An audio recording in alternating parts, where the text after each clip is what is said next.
Guys, magandang araw. At sa video na ito ay ituturo ko sa inyo ang mga technique na ginagamit natin, no? Sa pagpaparami po ng ating followers at para makahakot tayo ng maraming followers. Syempre guys, kailangan ay sumali kayo sa mga legit groups.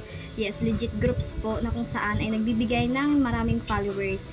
Pero guys, mag-limit lang kayo sa pag-follow to follow kasi po ay meron itong restriction.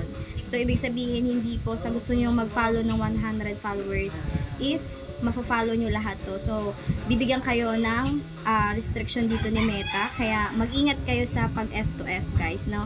So, kunwari is mag-F lang kayo ng 20 o 30, mas okay na yon, at least nadadagdagan ang inyong followers. At syempre, guys, pag sobrang dami nang i-follow nyo, mag-automatic restriction po kayo na isang oras or 24 hours. So, isang araw mo din siyang hindi mo magagamit. Kaya, yun na, mag-ingat lang kayo guys kasi itong mga technique na to is meron talagang kapalit na policy.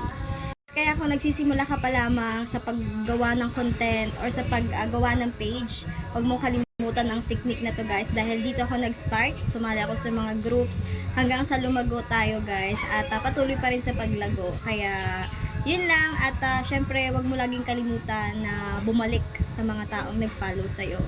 So ayun lang po at sana ay nakatulong sa inyo ang video na to.